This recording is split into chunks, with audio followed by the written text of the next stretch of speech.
Hi Teela Jammers, how are you doing? So I'm coming to you with another video really about self-love. So having a basis of emotional safety. Now, I'm not gonna define emotional safety as is. I'm gonna define it as I would. So basically, don't take my word for it. It's something I've come across, something I've really tried to digest, because these two words are, with emotions are fleeting. So when we talk about safety, what we're really saying is how safe do we feel to go kind of on a roller coaster with ourselves, with others, with whatever. So yeah, let's talk about it. Emotional safety is pretty much who can you go to express, to not vent, or vent to, sorry, to kind of let go of anything that's holding you back, and to share what's going on for you. I think a lot of us feel, are we a burden? Would they understand?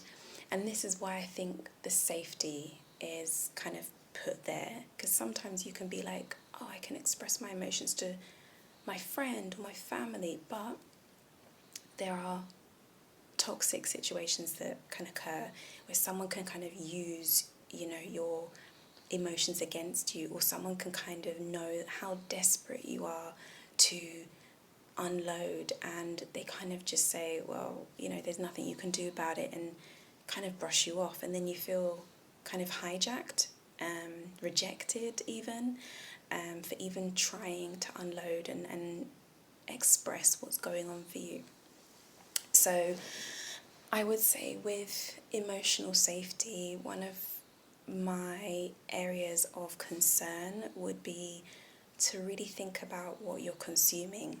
Now, I think with consumption, we don't necessarily think about the resources. And when I say resources, I mean the people that you're surrounded with.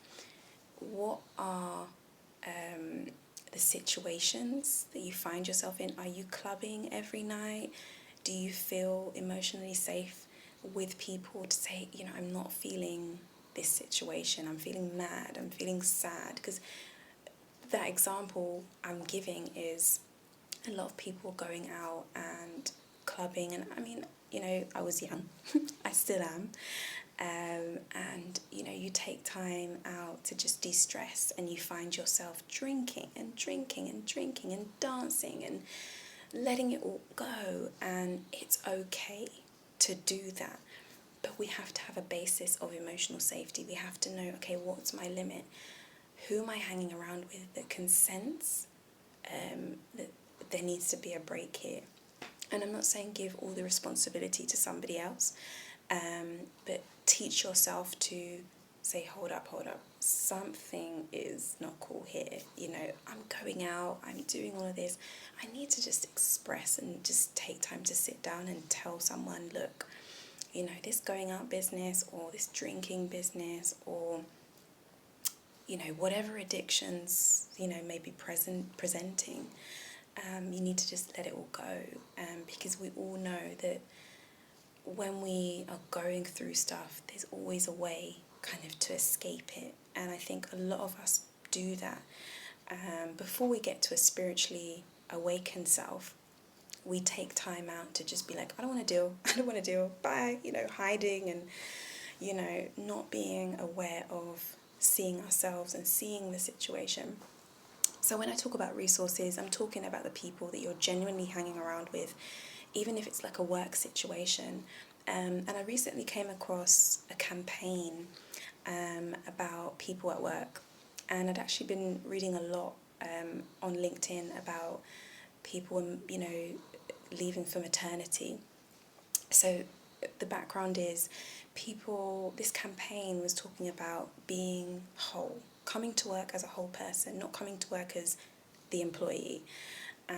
What happens at work, is that, we do our work, we talk to our colleagues, or we present, or promote our services to whomever we're promoting to, and we literally switch off our persona. We have to be this uniformed body of protocols and procedures, and sometimes it can feel quite cold, hence the word cold calling, because we don't actually put on ourselves. We don't actually say, hi, obviously you would say, hi, I'm Teela, I'm calling from whatever company and I'm asking you about so and so, or, here's my service, blah, blah, blah. Now, I feel like with emotional safety, and I'm coming back to the topic area, we need to come whole as ourselves, and not in a kind of, oh, here's my baggage, here's my stress, here's my worries, but come as you are. If you are coming to work because like you've got to put the food on the table, pay the bills, do what you have to do, which we all know very well. We all know the cost of living has gone up, and everyone is, not struggling, but trying to, keep their feet on the ground, and you're just trying your best, basically. So in that state of affairs, it's okay to find people at work to just say, oh, the stresses of, the payday, I want it to arrive because so-and-so, and, it's okay to be honest about these feelings, and this safety that you'll get from being open and honest about whatever struggles you may be having with, anything, or even like a workload. So I read this post about a lady who had worked at a certain company for, I think, a year or a bit, and she got pregnant. And, they said, okay, we'll give you your maternity leave. And, immediately then they made her redundant. And she called them up and said, look, you've posted me this letter or email, whatever it was, and said that, my post is no longer around. What's that all about? You've not notified me or anything. I want to be going on my maternity leave and, planning all of this, and, I thought I was going to have cover. All of these questions were coming up for her. And so for me, I felt like, where was the emotional safety? Where was the regard for her state? Being vulnerable, being pregnant, not being aware of where she's going to get her funding. Obviously, I'm not entirely sure of her, life situation, whether she's with a partner, whether she's staying with family, whatever the situation may be. So it's about looking at, when you are an employer, think about the emotional safety and the regard that you have for the people that work for you. Look at their whole self, and don't just target, oh, well, you're just after the money or whatever.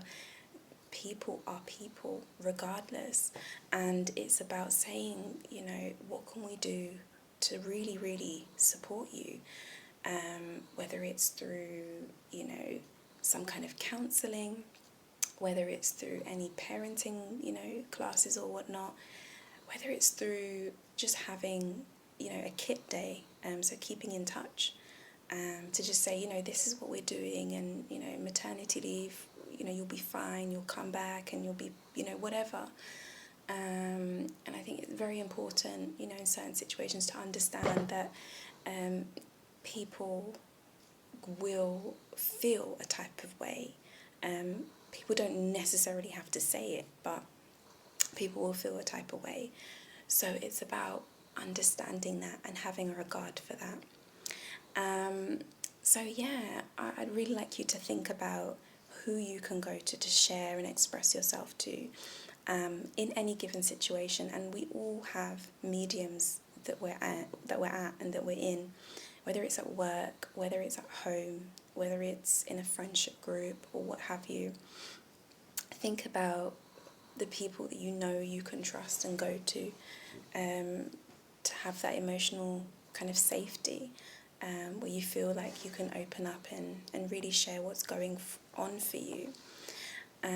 So yeah, I wanted to leave you with that video, and it's really all about self-love. So come back to the love, come back to that joy that love brings, that we are all downloaded with. We all start off as beings, as souls, as spirits, that come into our bodies and are born in a loving way. So emotional safety is something that actually doesn't need to be taught. It's within us to create these boundaries, to create this security within ourselves, to support each other, to support each other better, because we all go through things. We all have flaws and, you know, different things that go on for us. So yeah, drop me a line and let me know what you think of this video. And yeah, find your emotional safety tribe. So I'll love you and leave you for now, but choose what you love and love what you choose.